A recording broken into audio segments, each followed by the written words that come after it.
हाय। हमारे बहुत सारे व्यूअर्स प्रेगनेंसी के लिए ट्राई कर रहे हैं और वो कभी कभार कंफ्यूज हो जाते हैं कि एक्चुअली उनका ओव्यूलेशन डे क्या है, फर्टाइल विंडो क्या है, कब प्रेगनेंसी के लिए ट्राई करना चाहिए और एक्चुअली प्रेगनेंसी आती कब है। तो आज हम बात करेंगे कि आखिर प्रेगनेंसी शुरू कब से होती है। तो ये जो भ्रूण होता है, जो बच्चादानी की परत पे अटैच होता है, वो कब होता है और कैसे होता है। तो सबसे पहली बात इसमें समझने की है कि हमें एक महिला की पीरियड की साइकिल का अंदाजा होना चाहिए। यानी अगर पीरियड आपके एक दिन आए हैं तो उससे गिनेंगे, पहले दिन से गिनेंगे अगला पीरियड जो है वो कब आया। अब ये 28 दिन पे भी हो सकता है, 29 पे भी हो सकता है, 30 पे भी हो सकता है। ये सब नॉर्मल है। नॉर्मल का मतलब है 21 दिन से 35 दिन के बीच में अगर आपको पीरियड हो रहा है और रेगुलरली उसी दिन पे हो रहा है तो वो सब नॉर्मल है। बस ये मालूम होना चाहिए कि वो साइकिल लेंथ कितना है।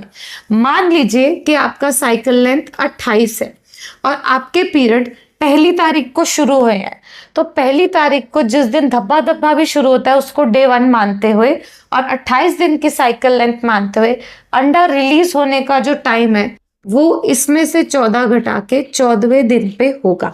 सो ये जो हमारा ओव्यूलेशन डे है, इसका मतलब है अंडादानी में जो फॉलिकल होता है, जो पानी की थैली होती है, उसमें कहीं एक माइक्रोस्कोपिक अंडा तैर रहा होता है। 14th डे पे वो अंडा यहाँ से रिलीज होता है। रिलीज होने के बाद वो कहाँ ट्रैवल करता है? हर अंडादानी के पास यानी दाएं और बाएं पे एक ट्यूब होती है जिसे नल कहते हैं, फेलोपियन ट्यूब्स कहते हैं साइंटिफिक भाषा में। तो राइट साइड अगर एग बना है तो राइट ट्यूब में वो एंटर करेगा। कैसे करता है? ट्यूब के कॉन्ट्रैक्शन रिलैक्सेशन से। और इसके अंदर होते हैं कुछ सीलिया। अब एग जो है वो इसमें ट्रैवल करता है। तो 14वें दिन पे ये एग रिलीज हुआ और उसके बाद इसने ट्यूब में ट्रैवल किया। ट्यूब में जाके ये यहीं इंतजार करता है स्पर्म्स के आने का।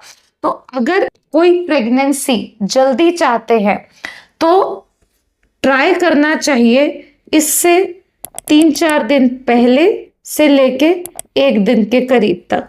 तो यानी फर्टाइल विंडो जो अगर हम बात कर रहे हैं वो होगा 11वें दिन से 15वें दिन के बीच में। यही वो टाइम पीरियड है जब प्रेगनेंसी होने की संभावना मैक्सिमम है। तो अगर आप प्रेगनेंसी चाहते हैं, ऑल्टरनेट डे इन दिनों में ट्राई करें ताकि स्पर्म यहाँ पे डिपॉजिट हो जाए। क्या ये ज़रूरी है जिस दिन अंडा रिलीज हो उस दिन ट्राई होना मैंडेटरी है? तो नहीं। देखिए, जो भी सीमेंट डिपॉजिट होता है उसमें से मोस्ट ऑफ इट बाहर लीक हो जाता है। यहाँ पे जो फीमेल की सर्वाइकल सिक्रीशंस होती हैं, जब बच्चादानी का मुंह खुला होता है, वो बहुत फ्लूइडी होती है और उसमें स्पर्म्स ट्रैप हो जाते हैं और वो यहाँ से रिलीज होते रहते हैं। कोई भी स्पर्म जो यहाँ डिपॉजिट हुआ है करीब 20 मिनट में ट्यूब तक ट्रैवल कर सकता है। जब वो ट्यूब में ट्रैवल करता है उस टाइम पे अगर एग वहाँ वेट कर रहा है तो वो उससे फ्यूज करके जो बनाता है प्रोडक्ट उसे भ्रूण या एम्ब्रियो कहते हैं। अब ये एम्ब्रियो आपका उसी दिन तैयार हो जाता है जिस दिन ओव्यूलेशन हुआ है, यानी 14वें दिन। बट क्या उसी दिन प्रेगनेंसी आ जाती है या आप पता कर सकते हो कि आप प्रेग्नेंट हो या नहीं? तो ऐसा नहीं है। जब भी ये भ्रूण तैयार होता है उसके बाद इसमें स्टेजेस ऑफ डेवलपमेंट होती हैं।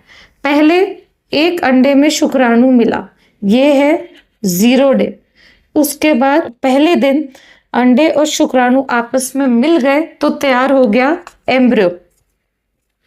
दूसरे दिन वही एम्ब्रियो के जो सेल हैं वो बढ़ गए और वो 4 सेल स्टेज पे पहुंच गया। अब भ्रूण अपने लेवल पे डिवाइड हो रहा है वो एक ही, पर वो बढ़त हासिल कर रहा है। तो उसमें 1 से 2, 2 से 4, तीसरे दिन 8 सेल तैयार हो जाते हैं, चौथे दिन 16 सेल और फिर कॉम्पैक्शन की स्टेज पे पहुंच जाता है। जो 5वें दिन का एम्ब्रियो होता है उसे कहते हैं ब्लास्टोसिस्ट। ब्लास्टोसिस्ट वो एम्ब्रियो है जो जाके बच्चादानी की परत पे अटैच होता है। तो यही वो दिन है जिस दिन प्रेगनेंसी एस्टैब्लिश होती है। और ये अगर हम 14 दिन की साइकिल की बात करें तो 14 days day 0, 15 day 1, 16 day 2, 17 day 3, 18 day 4 और 19 day 5। This is the time when actually pregnancy attach होती है। और आप इसको सबसे जल्दी कैसे जान सकते हैं, वो होता है बीटा एचसीजी हार्मोन के द्वारा। ये वो हार्मोन है जो प्रेगनेंसी अटैच होने के बाद शरीर में बढ़ना शुरू होता है, पर इसकी मात्रा इतनी कम होती है कि ब्लड टेस्ट में बहुत अच्छे से नहीं पता चल पाता। तो करीब अटैचमेंट के हफ्ता भर बाद ही आप इसको ब्लड में नाप सकते हैं और इसकी value more than 5 is indicative of pregnancy. तो एक्चुअली प्रेगनेंसी शुरू होती है ओवुलेशन डे के 5 दिन बाद से, पर इसको गिनने का जो तरीका है कि हफ्तों में या महीनों में प्रेगनेंसी कब से गिनी जाती है, तो वो है आपके पीरियड के लास्ट पीरियड के जिस दिन ब्लीडिंग हुई है उसके पहले दिन से। तो यानी जब तक आप जांच करते हैं, जब आपके यहाँ पीरियड मिस हो जाते हैं, तब तक आपकी प्रेगनेंसी ऑलरेडी 4 हफ्ते की हो चुकी होती है। अगर आपके और कोई भी सवाल है, ओवुलेशन डे, फर्टाइल विंडो, आपको ट्राई कब करना चाहिए, आप प्रेग्नेंट है या नहीं, इससे संबंधित, तो हमें कमेंट सेक्शन में अपने लास्ट पीरियड की डेट और अपने साइकिल लेंथ जरूर मेंशन करें। We would be happy to help you to tell you your fertile window, ताकि आप ट्राई कर सके और जल्दी नेचुरली प्रेग्नेंट हो पाए।